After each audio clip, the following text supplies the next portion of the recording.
Welcome to episode 110 of In Touch with iOS, a podcast that talks about iPhone, iPad, Apple Watch, Apple TV, and related technologies, plus tips, apps, and gear.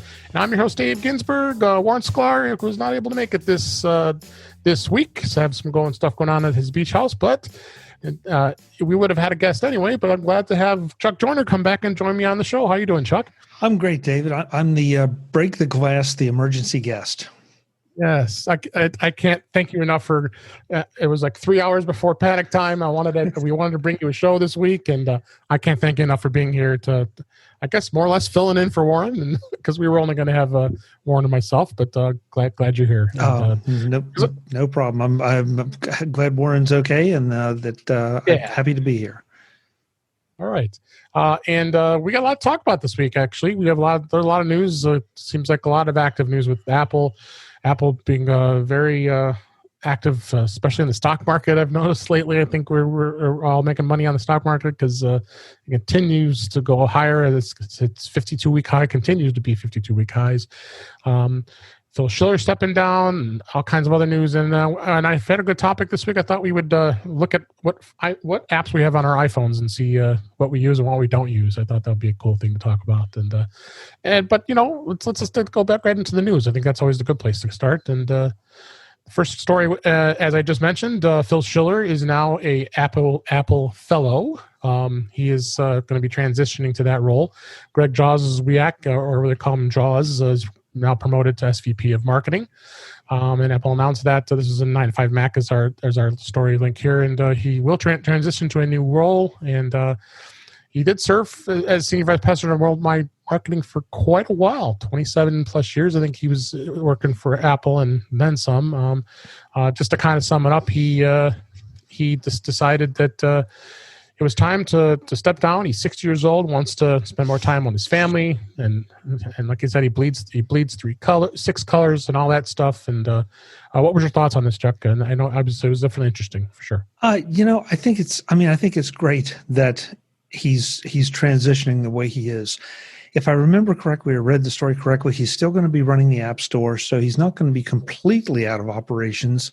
But it's definitely going to have to be a big step down as far as pressure goes, And I like the orderly transition of things at Apple, and Phil's been around for a long time. I mean, for a while, back in the relatively early days, he was sort of Steve's second banana in some ways, and then after Steve stepped down or stepped aside and we lost him, Phil really did step up and, filled in very, very, very nicely for Steve in a lot of announcements and keynotes and that kind of thing.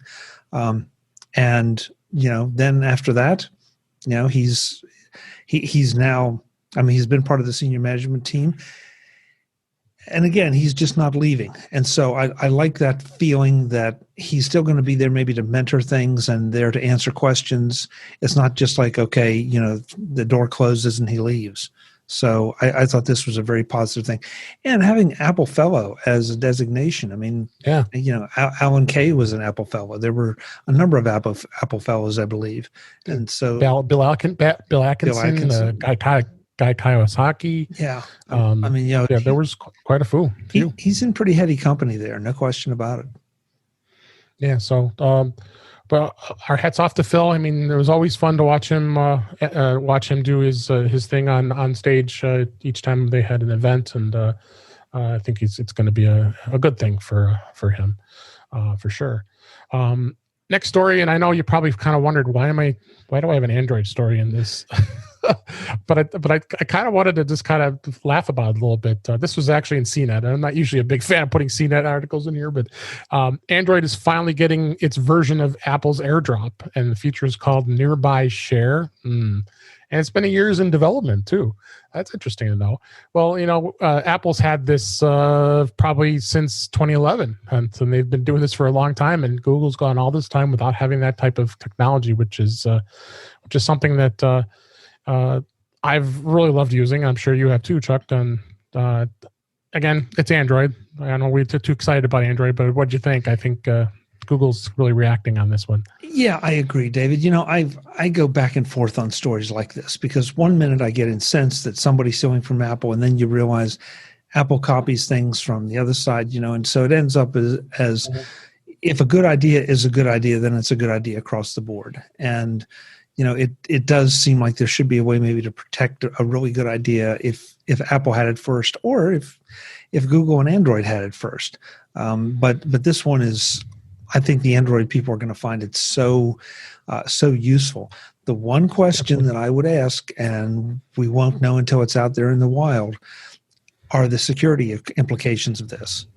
And yeah, I wonder. We know how with Apple AirDrop, I can set it up so that only my contacts or my trusted folks can AirDrop to me, or I can leave it wide open and somebody in the back of the plane can AirDrop something to me that I maybe don't want. So but Apple lets you decide. It'll be interesting to see what kind of controls that the Google puts in for this. Yeah, absolutely. It's going to be interesting. I have an Android device. I do. You can't believe I own an Android phone, right?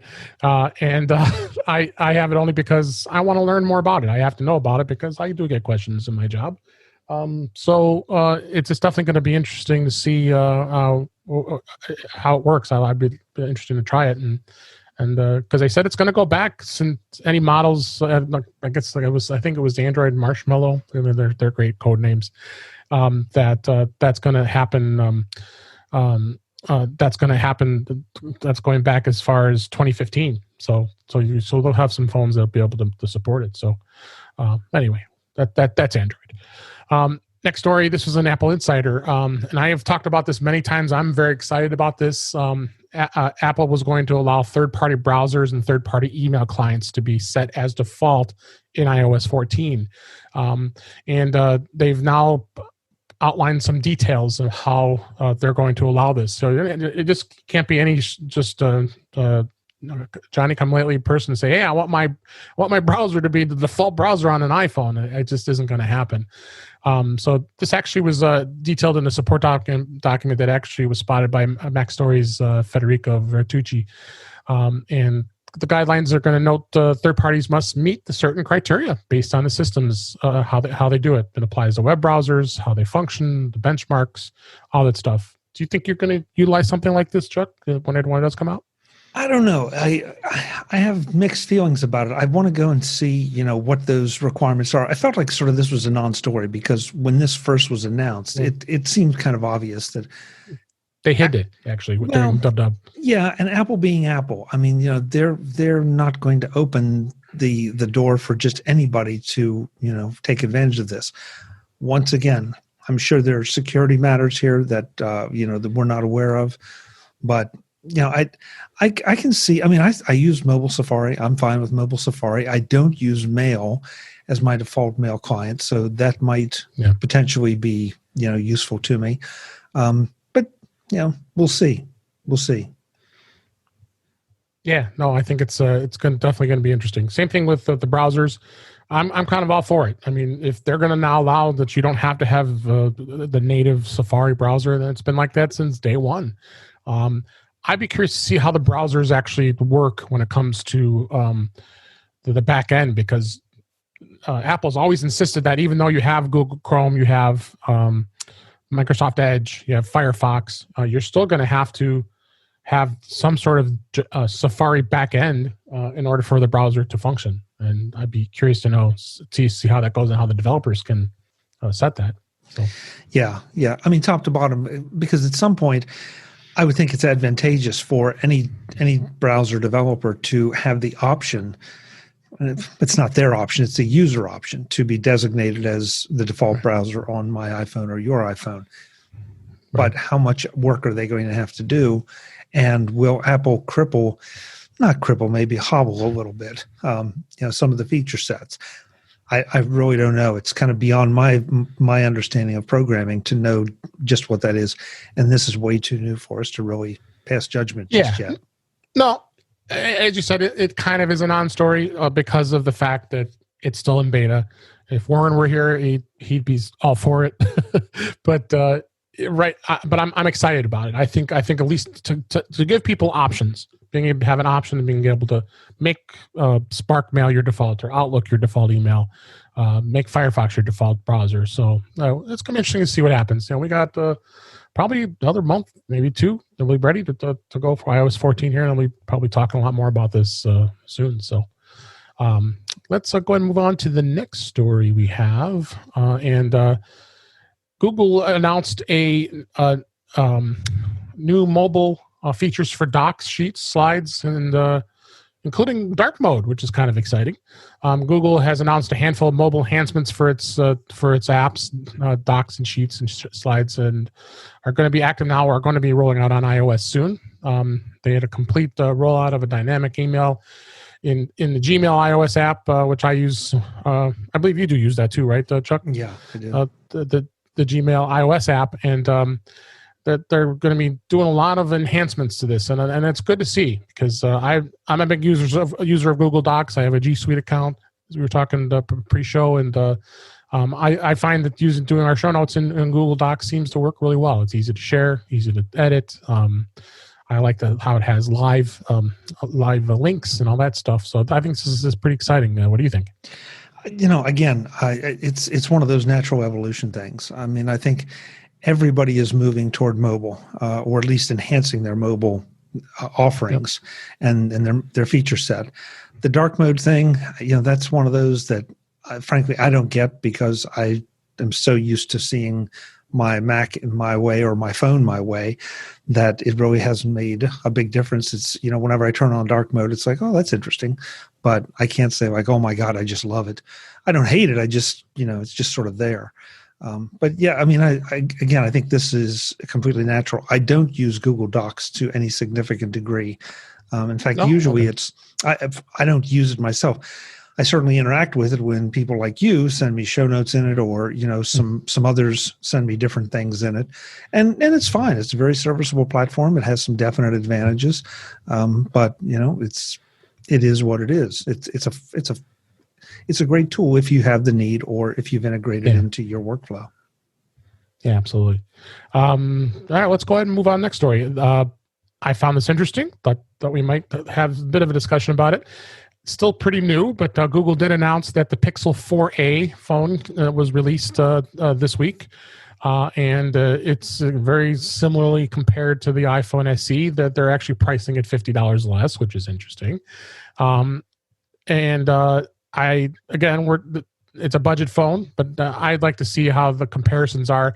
It's still too new for us to really give you a lot of judgments, other than reading some of the articles. That this is on Mac Rumors, but what do you think? What do you think is going to happen with Google? I guess I can't give a good advice of what it'll be between the two, but looks like the 4A is a little bigger than the SE. But yeah, I mean, okay, so they're competing on the same price point. We both know that there are plenty of phones cheaper than this, and so if somebody's looking for a cheap phone, they can find it. It still is. I mean, so if you're in the iPhone, the high-end iPhone range, all right, there's competition there. If you move down to this range, there's this competition, and this just adds to it. And that's fine. You still are going to have to make that decision of, do I want to be an iPhone user, or do I want to be an Android user? And I guess I can't get too excited over it. To me, it just says, okay, now at this price point, there's a little bit of competition, but it's still one of the same basic questions. And if you have a concern over security or whatever, Apple's the obvious choice. If that doesn't bother you so much, or if you're deeply ensconced in the Android operating system, maybe the other one makes sense for you. I know which way I'd go, but I'm biased. You and me both. We're both biased because we both love iPhone, and I just think iPhone just has the better operating system. I think it's just user friendly. It's less prone to have any rogue bad apps out there, and but you know what? I think this just forces both to be very active with their devices and make them come up and innovate more with the future models. Is really, I think, is the bottom line of this. Yeah, I agree. And like you say, it'll be interesting to see a side-by-side feature comparison as to what, because that each one is going to be a little stronger in one area and not quite as strong in another area. And so once again, it's going to have to be for people to make a decision. But Absolutely. I don't know about you, but I always get a little testy when people throw things out like this. No, well, okay, I'll buy my next phone. It'll be a Google phone. And it's like, no, wait a minute. What about the investment in learning? What about the investment in apps? Am I going to go over to the Google Play Store and rebuy everything again? And I don't think there are many apps that let you do the cross licensing between the two. And so, it feels like, at least to me, that there's got to be a significant reason for me to move from one to the other. And that reason, that barrier becomes larger all the time as I learn more about my operating system or I invest more in apps. Absolutely. No, I agree with you on that 100%. So we'll see what happens. People are interested. Got the article there in the show notes. Take a look. And they did their first initial thoughts on it through Mac Rivers. Next story was us in the Mac Observer, actually. Charlotte Henry wrote this. And Apple TV is suddenly becoming very appealing to the superstars of TV and film. And starting to see a lot of other stars jump on the bandwagon for putting their stuff on the Apple TV Plus. The latest is a film production from Leonardo DiCaprio, and along with Jennifer Davison signing a first look deal. They're just starting to turn things like Ridley Scott's doing stuff, and of course Tom Hanks just released his Greyhound movie, which I heard did really well on Apple TV Plus. So it just continues to evolve. I have a secondary link to an article that 9 to 5 Mac actually talked about the actual guide of all the TV shows and movies that are now available on Apple TV Plus, and the catalog is just, since we've talked about this, I think it's going on almost a year since it's been released. The catalog has just increased just tremendously. What do you think, Chuck? It's funny. When it kicked off, everybody, just like Disney Plus, just like Peacock, everybody's like, oh my God, it's got this show and that show, and these are the hot properties. And there was some attention paid to the depth of those. And Apple really didn't have that much depth. And so I think as a result, people maybe some people stopped paying attention to Apple. Hollywood did not. And then Greyhound came along, and so that sort of thrust it back in. In the meantime, though, Apple has continued to roll out a bunch of shows. Now, they sure have. A lot of those didn't punch my button, but that's okay. That's fine, because they clearly are drawing an audience. And in fact, some of them, honestly, are probably a little more akin to some of the original mission of Apple TV, if you will, that Tim Cook outlined when they started talking about telling great stories. There are not the blockbuster blow up everything in sight, shoot all the bad guy kind of things out there. And if that's your thing, and that's fine, that's great. If you like things that are a bit more introspective or a bit more subtle, if you will, there's a lot of that on Apple TV, and I think that it's going to continue. And so, the fact that Hollywood is just now starting to pay extra attention to it, I don't know if that means Apple has hit a critical mass to draw their attention or what, but something is working, and they're suddenly realized that these guys are in it. They're in it for the long haul, and maybe I should start talking to them. Yeah. And I mean, shows like The Morning Show, which I actually enjoyed. That was that first season with Jennifer Aniston and Reese Witherspoon, and Steve Carell. They're now going into their second season. They obviously had been delayed because of the Corona-19, but they are going to rewrite the show to kind of go along what is going on in the world right now. So the show is getting rewritten to talk about the COVID and how it probably is affecting news, and they'll probably have episodes that have that. But interesting to see how things are just evolving in a network that's only been maybe less than a year old. Yeah, and it's interesting that, some of those, especially The Morning Show, were sort of the flagship shows for the launch. And, okay, so then the flagship show, it didn't run out of steam, but it just, it finished its first season, and now what happened?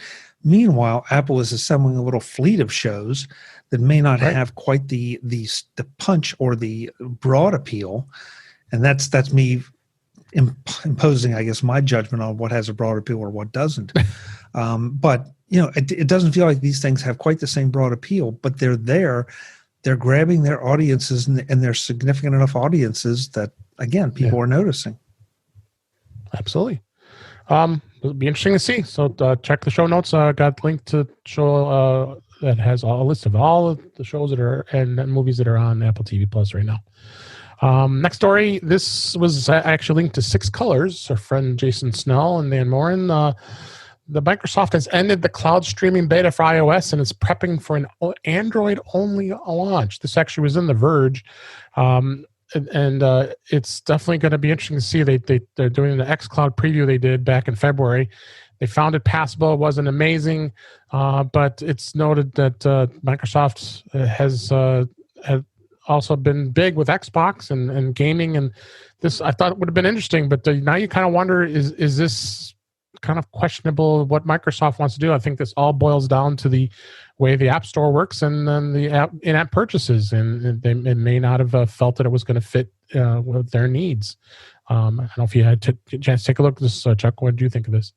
Just in a cursory fashion, David. This is one of those that's like, I guess it matters to someone. I can't say that it matters to me. And I'm not really sure. I mean, gaming. Yeah, exactly. And, and that's not putting any gamers down. It's just, it's not my thing. And so, but Apple already has arcade. And so that's what I said too. I can almost understand why Microsoft decided not to go this way, or at least not at this point. And, does it matter enough that Apple would woo them or try to cut a special deal? I kind of don't think so. Yeah.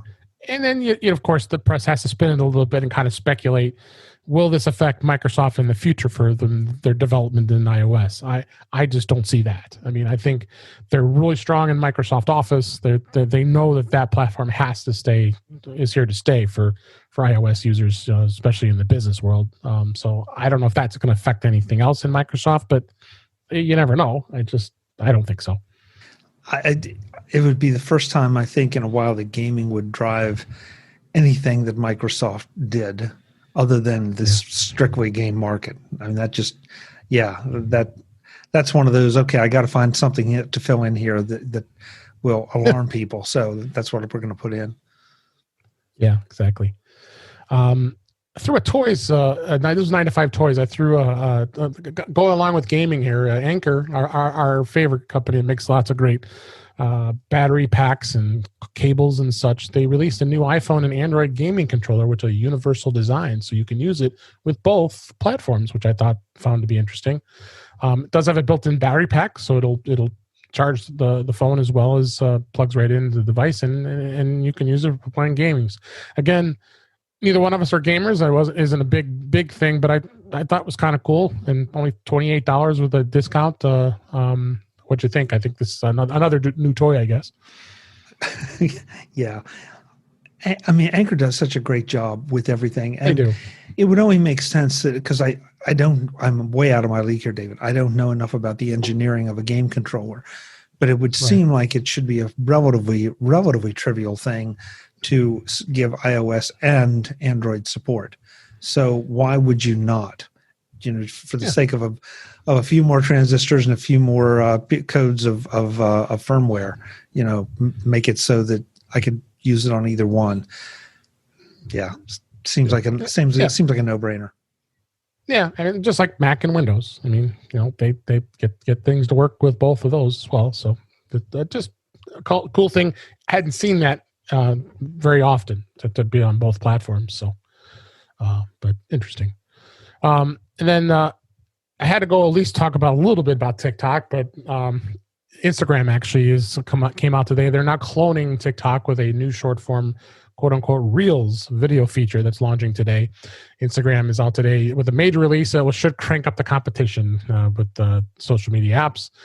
I know these videos are just crazy fun. You watch people like iJustine and the tech world and all the other people that are doing this stuff, and it's definitely it gets mesmerizing and addicting, because I've opened TikTok a few times and I start watching it, and for about 10 minutes and I'm like, why am I wasting my time doing this? So So it'll be interesting to see how it goes with Instagram. Instagram is such a huge platform. I mean, how's Facebook not, jump in the bandwagon with this, especially with all the stuff going on with TikTok and whether or not they're going to even be in the United States, let alone, Microsoft buys them. So what do you think? Again, I'm not the target market for this. I've opened TikTok once. I looked at it and said, and it didn't take me 10 minutes to figure out that this is just, I could say things that would definitely come off as disparaging for TikTok users, and that's not my intent. If this is your thing, then that's great. But it goes back to the earlier story. Somebody has a good idea, somebody else is going to copy it. And right now, with TikTok kind of on the ropes in a lot of ways, it would only make sense that, that's a huge opportunity for Instagram and for some others. I forget now. I think it was Triller or something like that I saw that they're trying to do something as well. So there are a number of them that are out there that are clones, and they're trying to put their stake in the ground for this before somebody puts a stake through TikTok. So. It just, if that's your thing, then great. Now you have a couple more options. And to your point, Instagram is huge. So if you start posting your, what you call reels, your reels videos on Instagram, you automatically are going to have a significant audience. So, well, the same thing. We both utilize Instagram to promote our shows. We like to do, things like that, as well as I like to post photos out there, and people, it seems you have a different audience, because some people are like, I don't like Facebook, I like Instagram better, but Facebook owns it. But I guess they like the way Instagram works, the concept of it, versus what Facebook does. It all varies. There's plenty of Facebook haters out there. There's plenty of Instagram haters out there, and there are plenty of people out there who like both, or either or. So, this is going to be interesting to see where it goes. Yeah, exactly. There and there are people that love and hate Twitter. It just depends on what you are and where, what you like, but also where the community or communities that you belong to are. And so if they're on Facebook, then you're most likely to be on Facebook. If they're on Instagram, you're over there. If they're on Twitter, then that's where you go. And of course, that in your early days, that's where the tech people went. Was Twitter. So absolutely, there are no right answers here. It's just what you like, and I think it's always interesting that people try to say, "Well, Facebook bad, Instagram good," or Twitter good. I'm not a fan of some of the policies of any of these organizations, but if you aren't paying attention, and if you're not making yourself aware of what they're doing to you, for you, with your data, then it's kind of your fault. Yeah, absolutely. Moving on, talking a little about mobile. Of course, I didn't put this in here, but RIP to Sprint, the brand Sprint, as we knew it, is gone. T-Mobile has now taken it over and rebranded it, and they've started removing the signage, and it's now T-Mobile. If you're a Sprint customer, you're now a T-Mobile customer. But this story was a 9to5 Mac. I thought it was interesting. They're switching onto a standalone 5G network, which is now reaching out to more than 2,000 towns. They promising for better coverage, performance, and its move to see its 5G coverage to extend to almost 2,000 towns and cities across the United States. Carriers have been so far piggybacking on the sub 6G, 5G services onto their existing LTE network. So this is definitely an effective way to get coverage out there quickly. But there are some limitations. So you got to kind of question. You have to go back to the AT&T debacle where they're saying they had 5G and it was 5GE or whatever it was, and having the standalone network. But the reason why I wanted to bring this up too is the fact that with the iPhone 12 imminently coming out, as we know, that's delayed. I'm hoping to see that the Apple is going to have the 5G capabilities in these new iPhones. So what did you think of this, Chuck, and the 5G? Hey, it's the future. There's no question. I've read a number of articles about just what 5G means, that it's not just necessarily faster, but what the technology can do and what you can do with faster. And we've all seen that, I think, in our homes to a small degree, where, when you had a dial-up modem, you could do certain things. When you got a cable modem, Remember? you could do more. And, now with speeds continually going up, you can do even more. I mean, you can stream 4K video, for heaven's sake, which was It's just crazy. not possible before. Unheard of. So, I'm anxious to see where it goes, and I'm anxious to see who adopts it and how they make it relevant.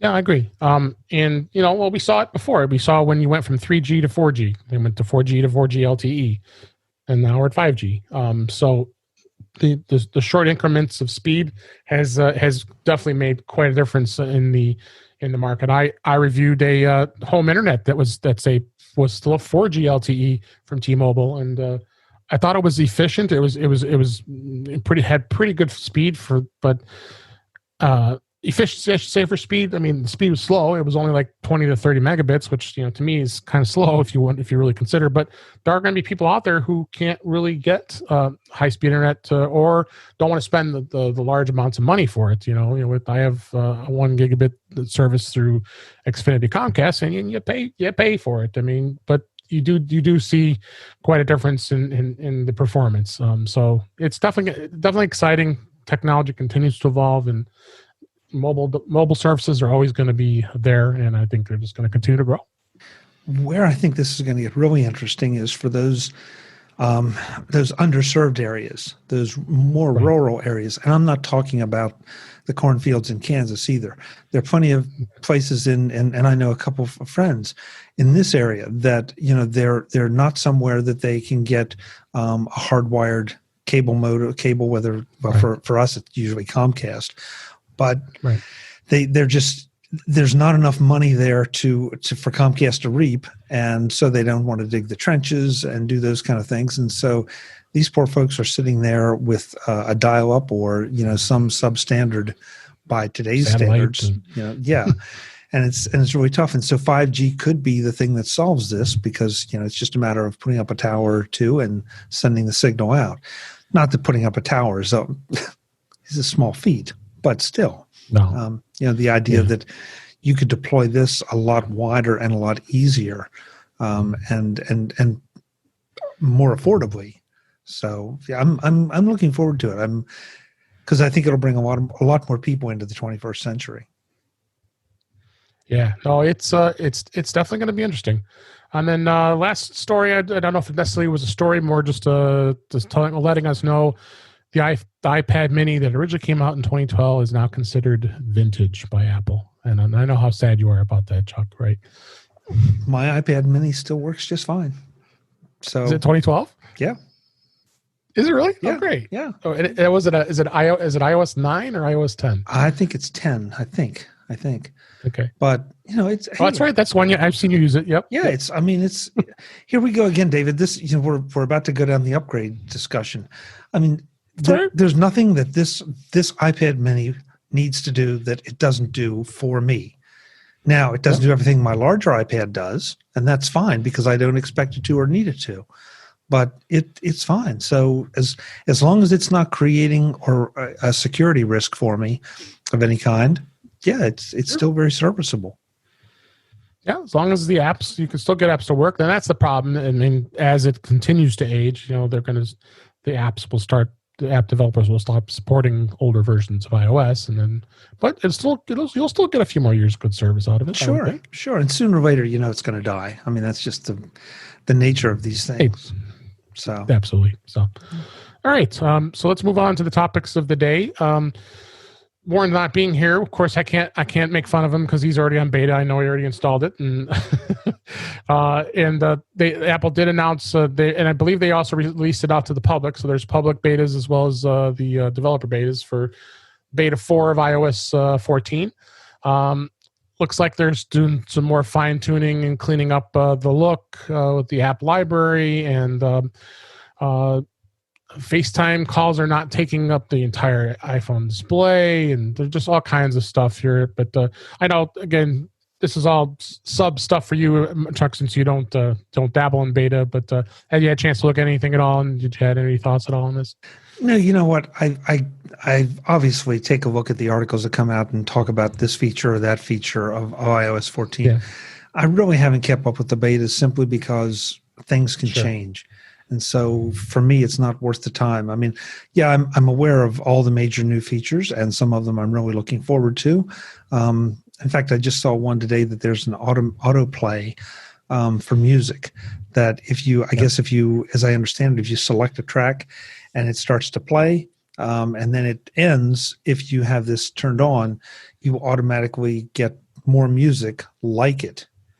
And so okay. I didn't see that. Yeah, I mean, it sounds like an interesting little feature.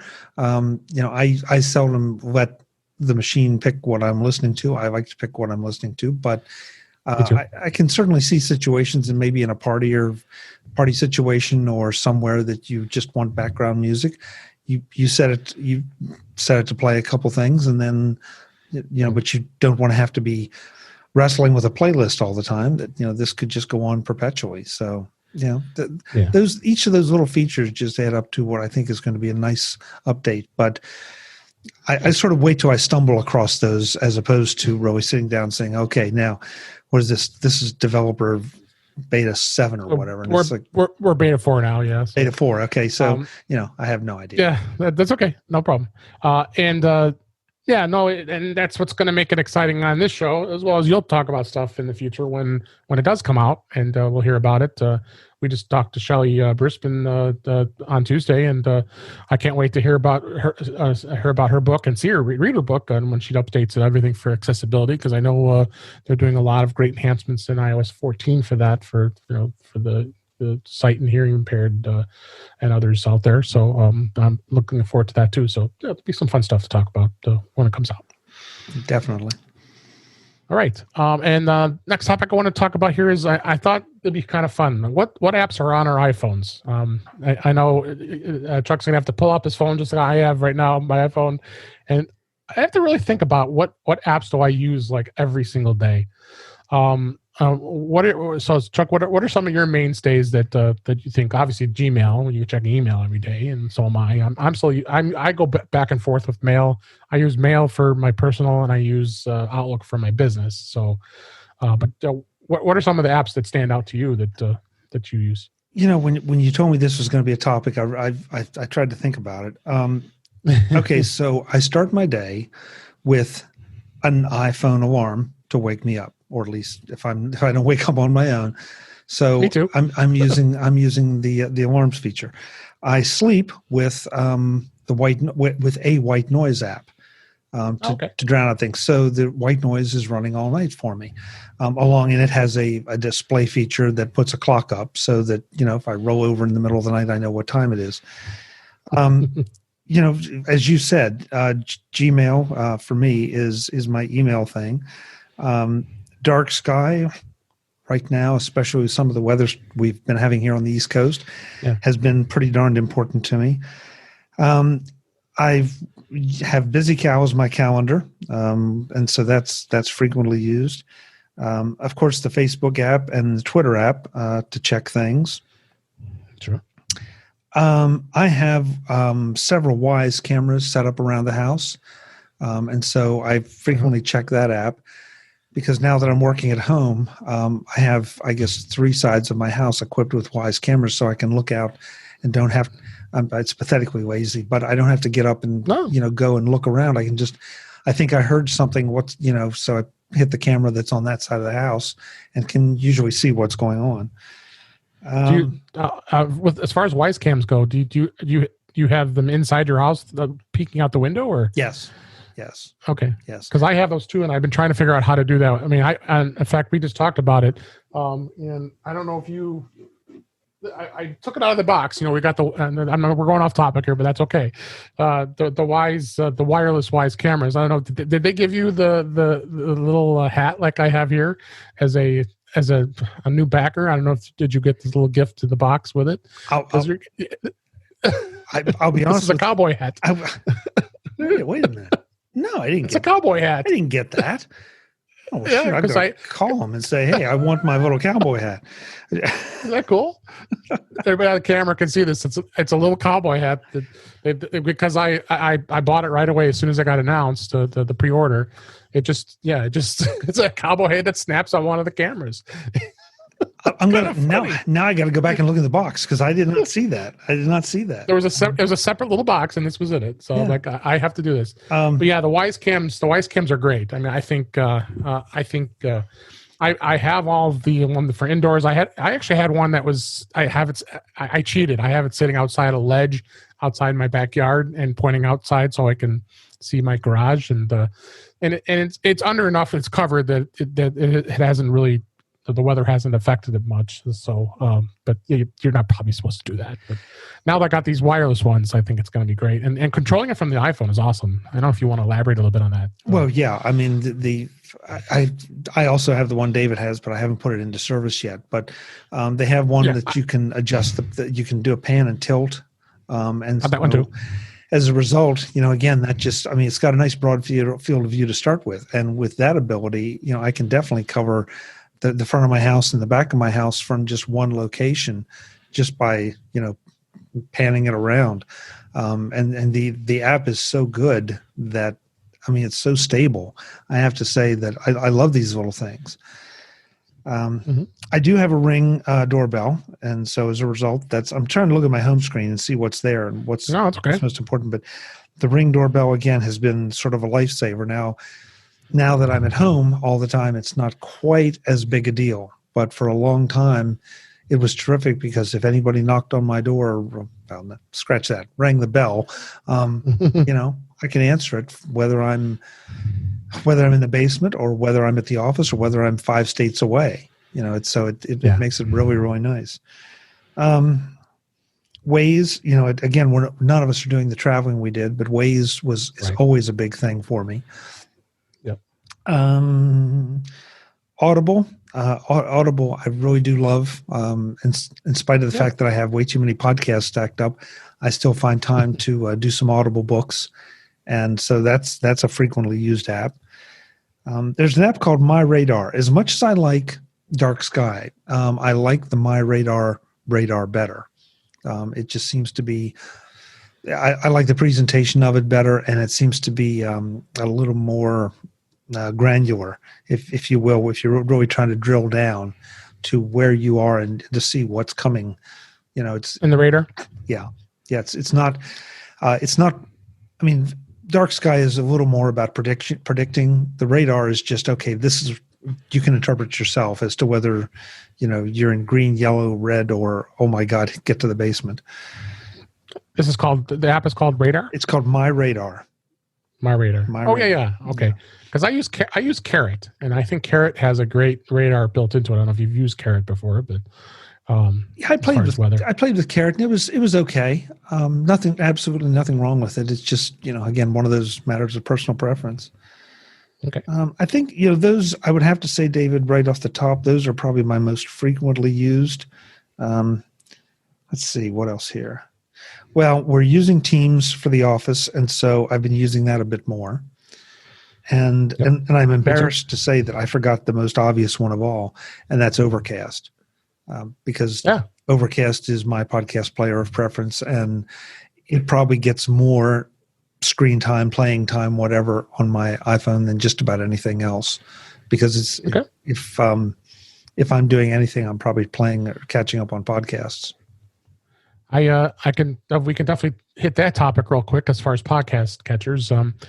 My original one was Downcast. I mean, I have a folder just for podcast apps, just because I want to see what they do, and because I'm a podcaster, I want to see what happens. So that was the app I chose, and I wanted to also take a look at others. And interesting you say Overcast, and we look at our stats for our podcast, and actually Overcast is the most popular used listened to my show is through Overcast, which is kind of neat.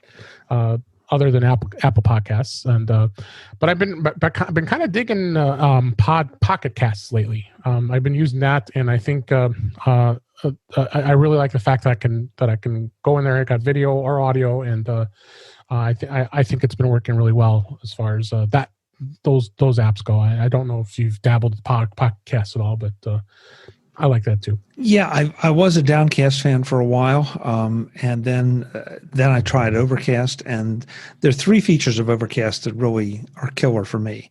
Number one is that it for my money it has the best speed up algorithm that is in any app, and I know that to some podcasters it's like, oh my god, please don't speed me up because that's horrible, but sometimes it's just the only way to get through things. Second, Marco built in an algorithm that takes out significant portions of silence so that, again, you're listening to things faster. I mean, I'm not sure I'd want to listen to a comedy podcast with that on because you would lose that sense of timing that great comics have. But as far as just plowing through raw information, it's phenomenal. And the third thing is that you get a significant amount. I'm afraid to say how much, but more than enough space to upload your own audio content and then play it through Overcast and have those algorithms applied to it.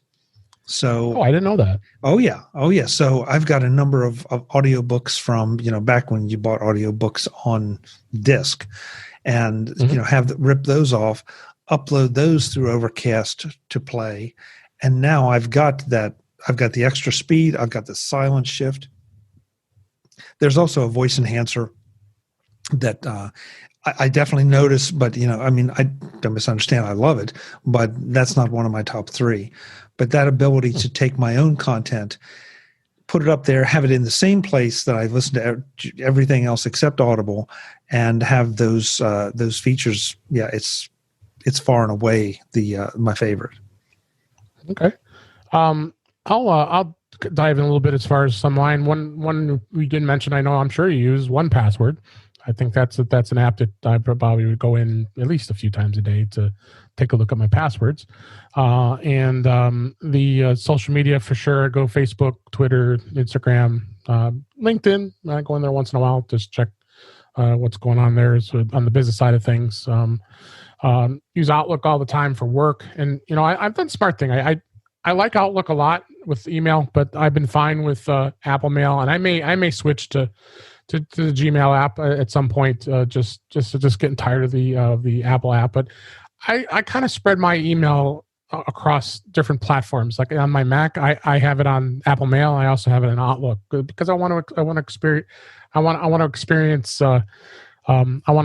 what everybody experiences in email, because that's where we all live, and I think that's important. So I've been pretty much staying on iOS, is just using the Apple Mail app for now. But definitely interesting to see how others work. I'm in Amazon a lot. I use the Amazon app. I'm sure you do it a few times too, buying things. Probably can't forget that one. So now that I have a Sonos Move, I've been using the Sonos app for music a little more often now than the music app. One I discovered, and I'm a YouTube Premium subscriber. You also get YouTube Music, and I think YouTube Music has really come along. And I was just on the site yesterday on my Mac, and it's just amazing how they curate a lot of the music and give you some nice options as far as being another form of listening to music. I'm an Apple Music subscriber too, so we're definitely using Apple Music. But what the great thing about the Sonos app is it aggregates everything in one place. All the media including Sirius XM, is all in the Sonos app, so I can play it through my Sonos Move. So I think that's great. Reading news readers. I don't know, you didn't touch upon that one. News Explorer is my favorite. I'm not sure which one. Which one do you use? Any news readers on a phone? You beat me by about 30 seconds. Yeah, where's my brain? I use Feedly. Feedly, that's right. There are a number of there are definitely prettier apps out there, and I have a couple of those. But Feedly lets me rip through and kind of curate things, and so I can mark things that aren't interesting to me as read, and then when I want to go back and actually go through and start to read stuff, that's when I'll switch to one of the others, because other apps can sync with the Feedly service. So I use Feedly as just a real quick interface to clean stuff out, and then NetNewsWire jumps to mind too as one of the ones I prefer to actually use for reading. I only hooked upon News Explorer only because of Setapp. SetApp, if anybody doesn't know, is a great subscription service. So you get access to so many amazing applications. I'm like a SetApp subscriber for life. I mean, I just absolutely love it. I'm sure you've been too on the Mac side of things. But they have an iOS version of it too, and I've actually been for the most part, pretty pleased in the way I can aggregate my news feeds.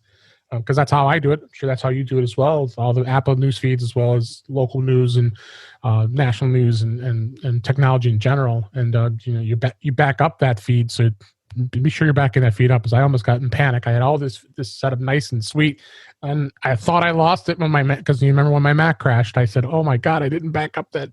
Oh my God! But luckily it was on iCloud, because that's what's great about News Explorer. It does back up onto iCloud, so I was able to recover very easily. So, but it just comes to show you what iPhone really has done for us in our lives. I mean, we just are able to do so many things that we weren't able to do, 20 years ago. It just blows my mind. It really does. Well, and if I admit, David, if I were to push my iPhone into service a lot more, I think one of the reasons that my iPhone usage is not as much is now because I'm working from home. I know you're working from home. Yeah. And as a result, I have Macs sitting all around. So of course I'm going to go to keyboards and bigger screens for the most part. But yeah, I mean, there's so many things that, when we were more mobile, I felt like I was using my phone a little more. And the impact it's had on us is just staggering. I mean, neither one of us, I think, talked about messaging apps, but I use messaging apps every single day. iMessages, you and I communicate through messages all the time. Yeah. So it's a phenomenal. I mean, I probably should do it. We could do a topic on a future show just talking about messages, because the things have evolved so much in messages, and I think we live at them so much that we don't realize that. You save so many messages, and then you go in and wonder why you have no space left, because there's so many messages left behind. I think I asked my wife the other day. It's like, I'm running out of space. I said, okay, how's your messages looking? Oh yeah, there's a little bit in there. Okay, yeah, I think you need to start doing some purging. People like to set it for forever, and not as far as keeping messages, because you can set it to 30 days or forever. And I think it's something that you could fix. So, yeah, and it's interesting. More and more, I was just reading a study on this last week, that more and more consumer services, more and more consumers are preferring to be serviced via message than via phone. Yep. Oh yeah. And for sure. So, and now the companies that are investing in the professional messaging services, if you will, so they're integrating them with their corporate systems, is not becoming an option anymore. It's becoming a requirement. And I admit I'm no better. I'm waiting for a delivery, so I set myself up with alerts, and that way they're not bothering me with phone calls or whatever. I don't have to go chase it. It's like, absolutely, I know exactly what's going on with that particular package and when I can expect to see it. And it is so convenient. And, it's kind of surprising that nobody really appreciated it before, but, and now with COVID, I think it's become even more important, because people don't want to be bothered with different things. They just need to have that piece of information sent to them. Oh, absolutely. I mean, we didn't even talk about eating food, restaurants. I mean, there's so many times I use apps. During COVID-19, Instacart has been my friend, because we just don't have the comfort level of going into a grocery store. Being able to do shopping right online from your app and picking the groceries that you want, and fortunately, you're at the mercy of that shopper, and they may not pick the freshest of produce and may not pick the right item, but they tell you by texting you in real time. And you're talking about text messages. Yeah, they're at the store. They're saying, hey, well, these bananas aren't ripe. Do you want them? I mean, I think someone the other day when I did I did Instacart.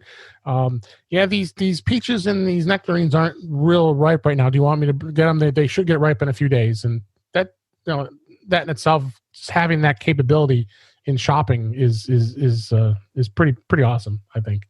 It is. And it's funny, again, you mentioned that, because some of the major restaurant chains have apps. And right. I'm starting to judge where I pick up from based on their app. In fact, sometimes I'm judging, do I even want to go there? But B, it may just be easier for me to call as opposed to, jumping through the hoops with their app. And I'm hoping that some of these folks are taking a good hard look at their apps and, making some decisions about, hey, we need to revamp this or we need to make this easier. Because some of them, it just feels like it's 10 minutes for me to place an order, as opposed to picking up the phone. And I might have to wait on hold for a minute or two, but order this. At least I can get it done. So this has been a real acid test for a lot of things. But to your point, the phone has become even more essential in those areas.